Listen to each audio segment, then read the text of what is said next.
I'm William Kumwembe with Business Time on Times. This is a magazine program where we bring you major business and economic news stories making headlines in the country. And in the program today, RBM plays down increasing food inflation impact, and brand new vehicle business down 38% in 10 years. We have these and other stories. Stay tuned if you could.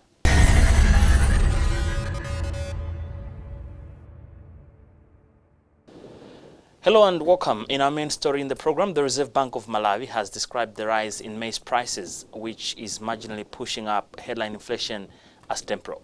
The central bank says the development does not pose a risk to the medium-term inflation objective of 5% by 2021.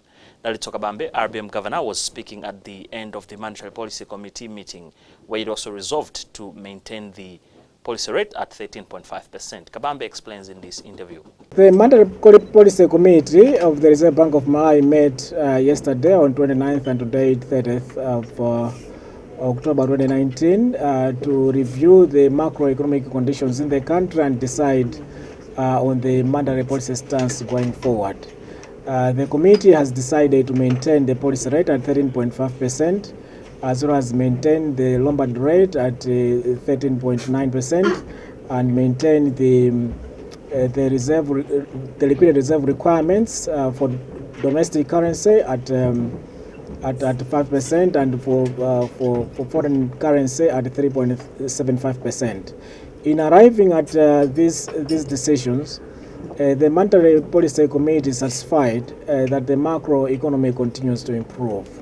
The exchange rate remains stable, which is quite good, but also in terms of inflation has remained in single digit. I think single digit inflation now for almost 24 months.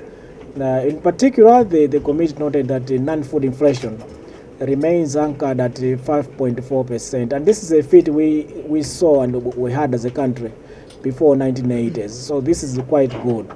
But also the committee has noted that the interest rates are quite low. In fact, we have introduced the reference rate at 12% currently, and at 12% it's also the lowest rate since January 1980.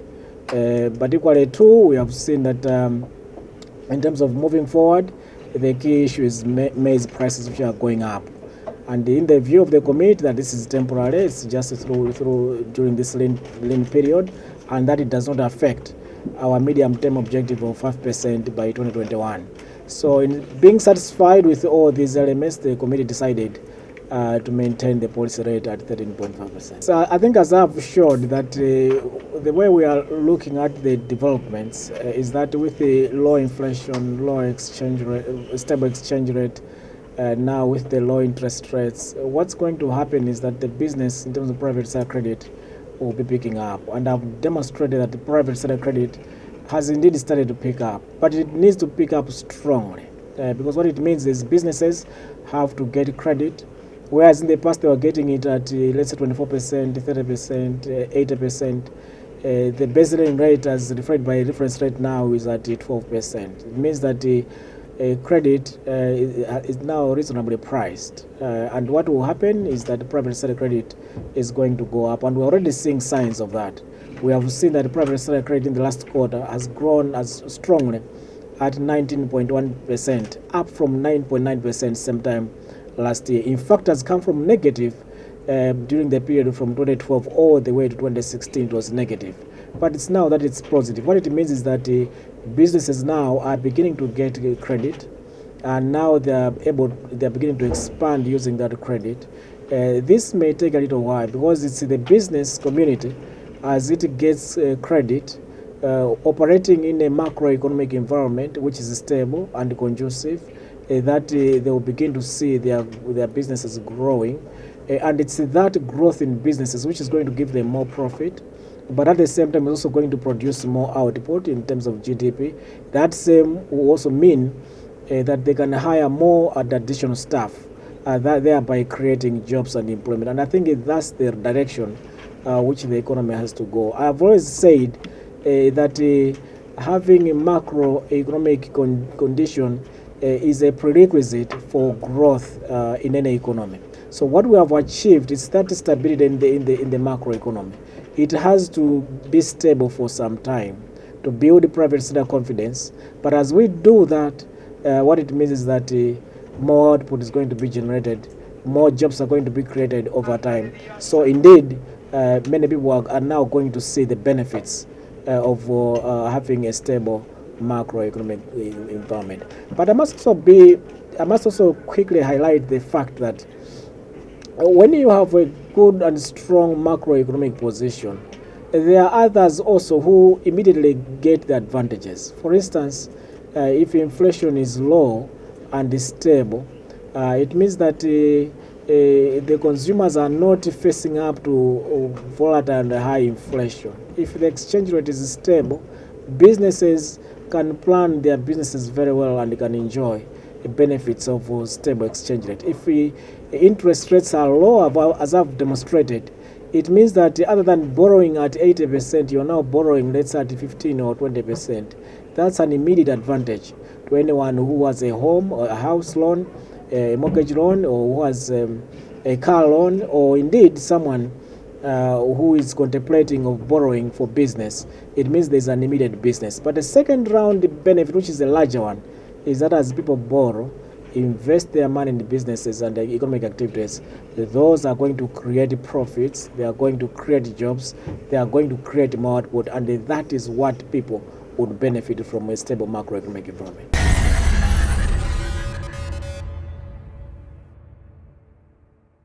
Total Malawi has committed to contributing towards growth of the country's economy through the use of clean energy. This came out during the opening of the company's new head offices in Blantyre on Wednesday. Total Malawi Managing Director Salamata Bao said the new office complex will use innovative ways of preserving energy through solar power. Ezelina Kamaliza was there and now reports. Bal said the company has built the office complex to conform to the new image and brand that Total has evolved to be over the past 56 years that it has operated in Malawi. She said Total wants to continue being part of Malawi's economic growth in the energy sector and lead in the combining of alternative energy and fuels. The new office complex is representative of our new image as Total and our brand premises. For us, it was very important to make sure our employees had a very comfortable environment to work and to be able to meet all the challenges and ambition that we have here in Malawi. This project, obviously the number is confidential, but we put multi-millions kwacha in this office complex. So it's a high investment for Malawi, and for us it's very important because, as we said, we've been here for 56 years. So it's important also to grow within the country and to show our commitment to developing the country and assisting the communities and being part of Blantyre and Limbe. For us, Total, as you know, is called the responsible energy major. That is our ambition. So to be a responsible energy major, we have to mix alternative sources of energy as well as fuel. So it's very important for us to work on our transformation as we go, because if you know all the climate challenges that we're facing as a country and globally worldwide. So that investing in solar panels in our service stations and in our head office is also part of our strategy to bring in cleaner energy. Malawi should expect us to be here for the next 50 years again, because we hope we will grow, keep growing, and because Malawi is a developing economy. So for us it's important. Energy is a key source and a necessity for all the Malawians. So we hope we will be part of that journey and will contribute as Total Malawi to assisting all the Malawians and providing better energy and cleaner energy as a responsible energy major that is Total. Guest of honor at the event, Minister of Natural Resources, Energy and Mining, Binton Kuntsaira, said Total's contribution to development of infrastructure in the city of Blantyre is commendable. Kuntsaira said this shows that Total is committed to provide quality service to Malawians in supplying fuel in an efficient manner. He urged other multinational companies to also invest in infrastructure to enhance their operations in the country. Any multinational company which is doing a commendable job should always be commended. And Total Malawi is just one of those multinational companies. We are emphasizing on this. One, it does proper corporate responsibility, assessing the public and everything. But also look at its premises. When you go to every Total filling station or gas station, you are assured of the best services. You find nice shops with almost everything. You find nice washrooms. You just find nice pumps. You find nice parking area. You find a place for emergency assemblies. Yet when you go to other filling stations, today I will not say, but when you go to other filling stations, you find a disaster. The toilets are bad. You can't even enter in. You find fuel cans leaking. That is stealing from the client, stealing from the people who are buying the fuel. So Total is one of the companies. In fact, I should be saying it's now the best company which is supplying nice, good fuel, but also in an efficient way, without giving complaints to the pump retailer. So we commend Total, because the contribution that is having in the national economy is quite big. And it will continue to do so, because in addition to that, a big investment like this, that is what we need. You know, multinational companies should not just come here to rent. They should invest also in buildings, because infrastructure, buildings like this, is what makes the country to develop socio-economically.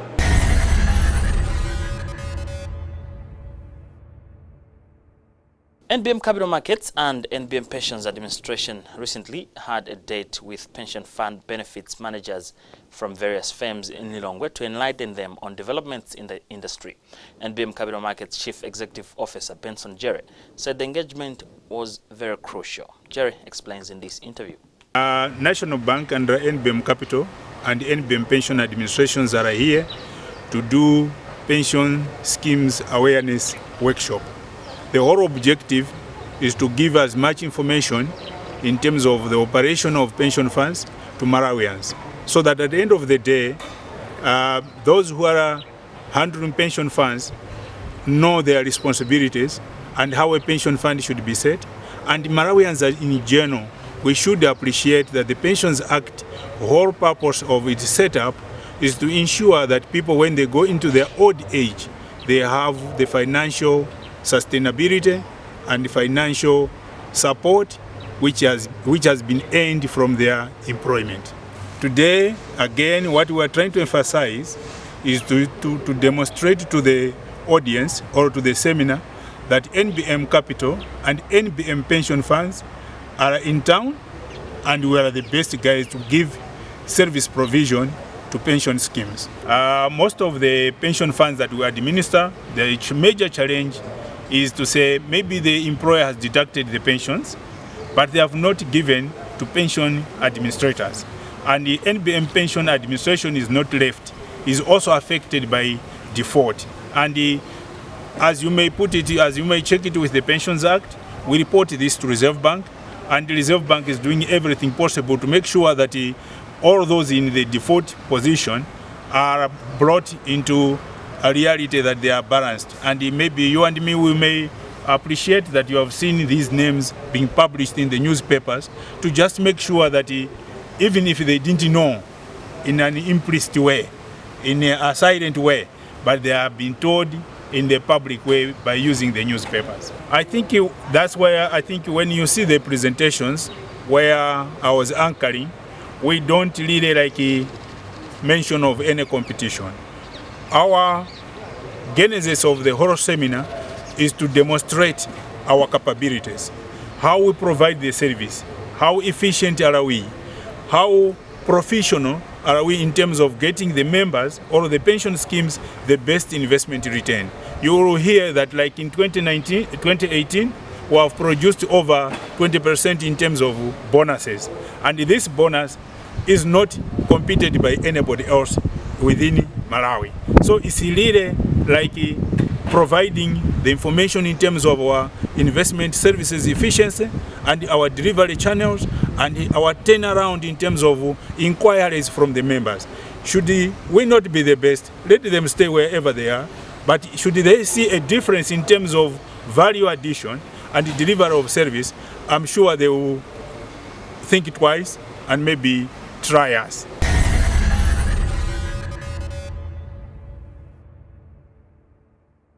Area National Bank of Malawi PLC donated 2 million kwacha to College of Medicine for their upcoming annual conference. Chimwemwe Mangazi reports. NBM General Manager and Head of Wholesale Banking Harold Gia said the bank believes that medical research is important, hence the support. He said a healthy nation provides productive citizens that are a catalyst for business and economic growth. National Bank is quite proud of what the College of Medicine is doing in the field of medical research.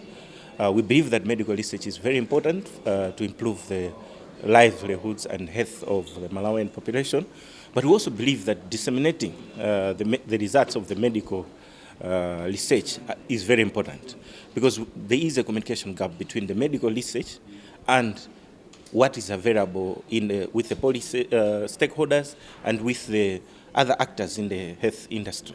So it's important that whatsoever is happening in the medical research is appropriately disseminated, communicated to all the policy stakeholders, to all the actors in the health industry, so that the research is actually cascaded downwards, so that the people benefit from this research, so that the patients that need research, that need to benefit from these new things, actually benefit and see a change in their lives.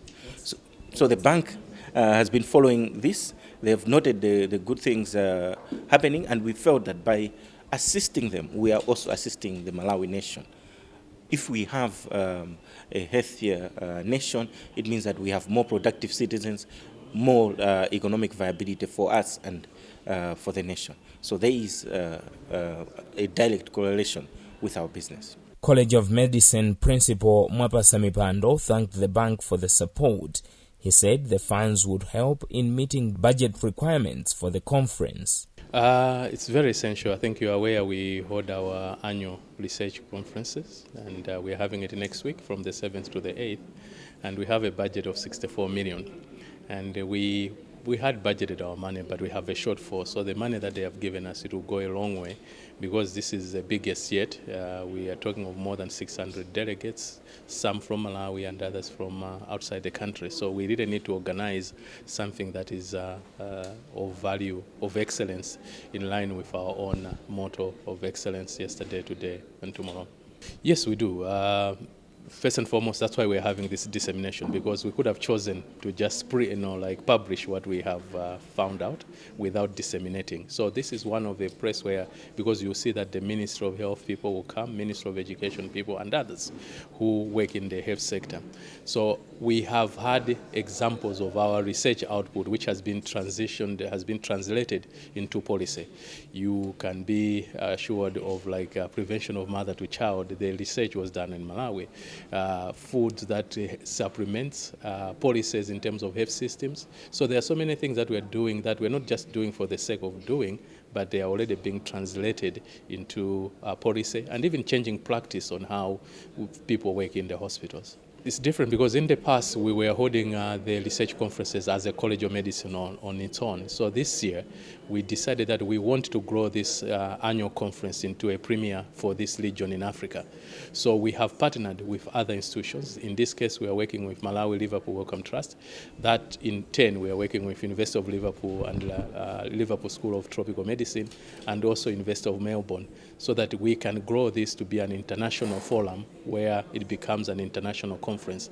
Still relevant to Malawi, but where you are having people from all over coming to have this. So the numbers have increased, but even the people that are going to give their keynotes, like the keynote speaker is the director of the Liverpool School of Tropical Medicine, just to show you that it's becoming more international now.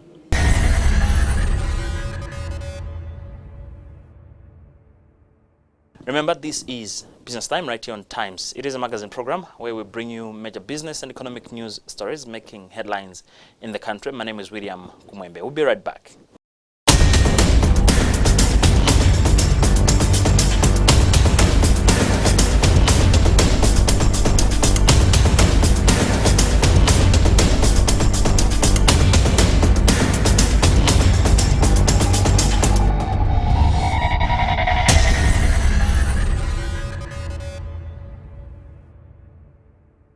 And as we proceed with the program, let us now have a look at how the Malawi kwacha is faring against major trading currencies on the foreign exchange market.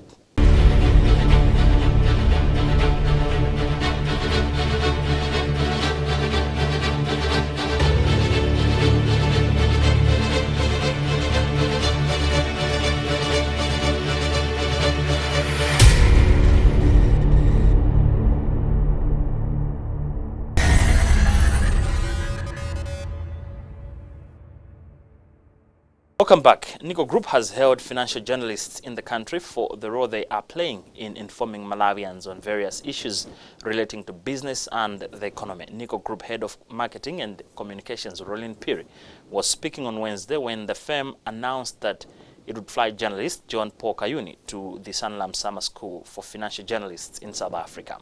Kayuni becomes the 7th journalist to attend the summer school since Nkoa started sending local journalists in 2014. Sharon Chira reports. Kayuni becomes the 7th journalist to attend the summer school since Nkoa started sending local journalists in 2014. Piri said it is important for stakeholders to appreciate the role journalists play in the financial sector. Yesterday we invited our colleagues and partners from the media fraternity for 2 reasons. One is to appreciate the role that they play as the media in pushing the Nkoa story forward. And the second reason we've invited the media is once every year through our partner, Sanlam, in South Africa, we have the opportunity of selecting a local journalist to attend the Sanlam Summer School for Financial Journalism. And this event has been part of that process of awarding and announcing the journalist who will be attending the summer school. I think the benefit of partnering with Sanlam in our insurance businesses, it actually cannot be quantified easily, but the benefits have been insurmountable in terms of best practice in the industry. Sanlam, if you track their record, they are one of the most stable companies in Malawi and the biggest insurance companies in Malawi. So we've learned a lot and we've benefited from that partnership. But also in this context, Sanlam launched this initiative as a response to the need to develop the financial reporting skills of the media, which would in turn contribute to more or better corporate governance. And so initially it was only open to South African journalists, but because of Sanlam's wide African footprint, they opened it up to their other companies, other locations in Africa. And we've seen that the journalists who have attended this course come back better able to report, better able to conduct investigative journalism and to share the skills with their media fraternity as well. There has been significant improvement, I think, across the media fraternity. We see now that the ability of the media to interpret financial results, financial statements, and to interrogate us as corporates on these statements has improved. And also the ability of the media to report in a way that is informative to the average Malawian on the street. We know the government's drive towards financial inclusion. One of the issues when we look at financial inclusion, why a lot of people are excluded is because they are not very literate when it comes to financial products. And I think the media has played a very important role in bridging this gap. So as Nkoa, we feel that this initiative that we are conducting through Sanlam is a big contribution to the media fraternity across Malawi. In his remarks, Kayuni thanked Nkoa Group for the recognition and urged fellow journalists to work hard. Well, I'm grateful to Nkoa for the recognition.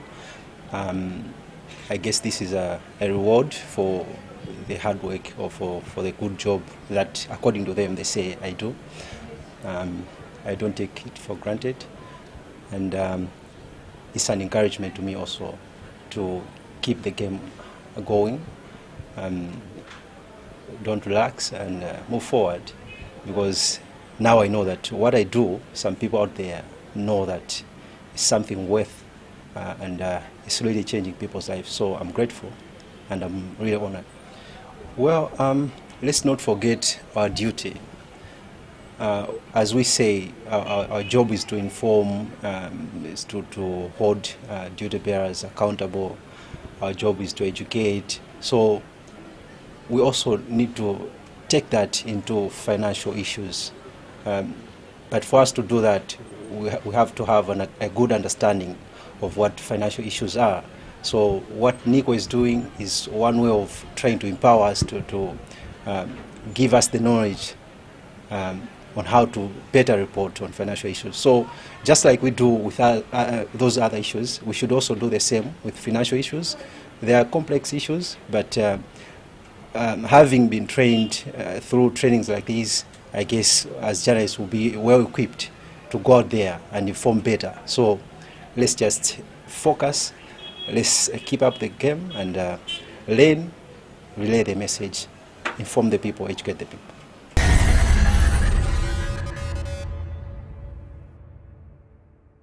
Well, with that story, we've also come to the end of today's edition of the program Business Time right here on Times. It is a magazine program where we bring you major business and economic news stories making headlines in the country. On behalf of the entire production team, my name is William Kumwembe. But always remember, if it doesn't make money, then it doesn't make sense. Bye for now.